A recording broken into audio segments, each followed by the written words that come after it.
And now, the best 60-ish seconds of your week. And it's the third Saturday of May, a lot going on, but first a little mea culpa from me.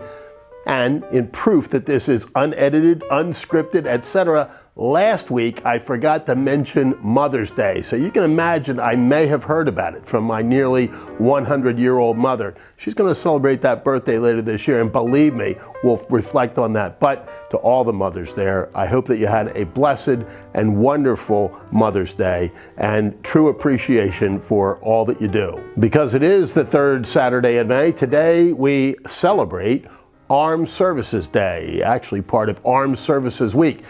Originally, it started out as a single day to thank those who currently serve in the United States military.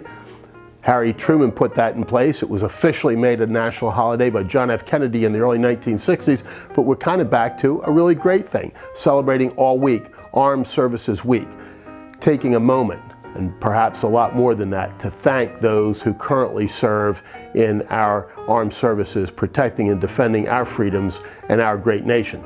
It's one of three major national holidays that we have to celebrate American servicemen and women.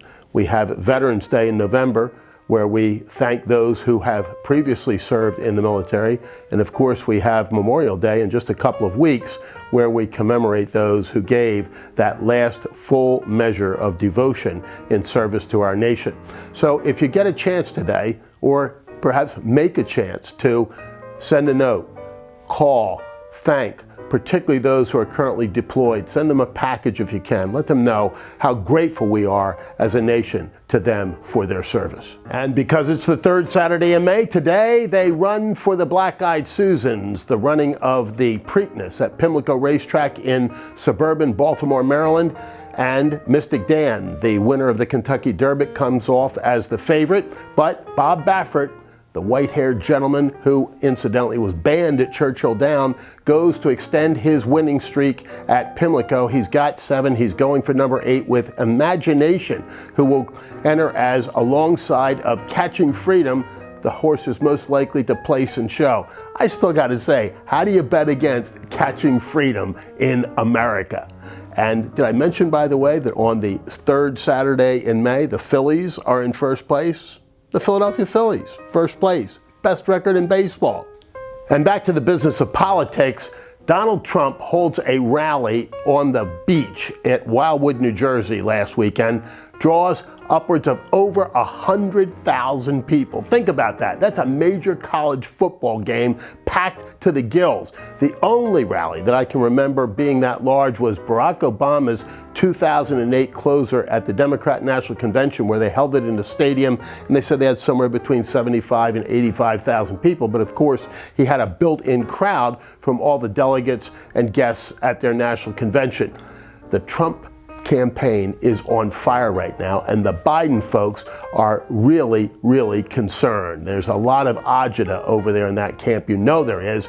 You know, folks like David Axelrod saying they're doing all the wrong things. James Carville saying we're losing, we've got to shift gears. So what happens? They come out this week and challenge Donald Trump to a debate. Now, what's particularly fascinating about that is that Donald Trump had already said he would appear anytime, any place to debate Joe Biden. So right now, we're going to have a debate in June, which seems a little early to me, but also one in September before early voting starts. And I think, bluntly, it's kind of good that we've gotten away from the Commission on Presidential Debates and gotten down to the real nitty-gritty, because it gives the possibility now of yet another debate or two, perhaps even one on Fox, which was shunned, guess why, in the first round of opportunities for the American people to hear the candidates up close and personal, unvarnished, unscripted, and without these 30-second ads. I've got to tell you, I wonder whether Joe Biden can even make it through these things. I mean, it's pretty clear to me anyway that they do something to enhance his performance, because you see his performances decline as short periods of time go on. But The thing that he can't have enhanced is his record. It is abysmal on so many things, and the American people are saying over and over again, in state after state, these polls are absolutely astounding right now, where Trump leads in every battleground state, including by double digits in some. And what's particularly remarkable about that is if you compare where he is right now to where he was 4 years ago, the differences are staggering. They are astronomical. He's picking up strength among Latinos, among African Americans, among young voters, among the typical staples of the Democrat constituency. The blue wall for the Democrats has completely collapsed. Those pivotal states there are all going to Trump. It looks to me increasingly like a big win for Donald J. Trump. And with the increased rioting in the streets, canceling of commencements, etc., the Democrats are feeling the heat so badly that they're actually talking about going with yet another virtual convention like they did 4 years ago. Both camps were really required to do that on account of the COVID pandemic, but they're looking at doing it again. And do you wonder why? Juxtapose that with the seemingly open quest to have a debate with Donald Trump and them being afraid to put their party on full display in front of a live audience at a convention. And where we're seeing a live audience this week again is in New York, as this trial for Donald J. Trump in Manhattan winds to a conclusion. I really still wonder whether or not President Trump can get a fair trial there because of the jury pool. But if it's in any way fair, this ought to be one of the fastest acquittals in the history of jurisprudence. And it really should come down to what's known as a directed verdict, where the judge wouldn't even allow the matter to go to the jury, saying that the prosecution has not only not proved its case, but hasn't proved anything.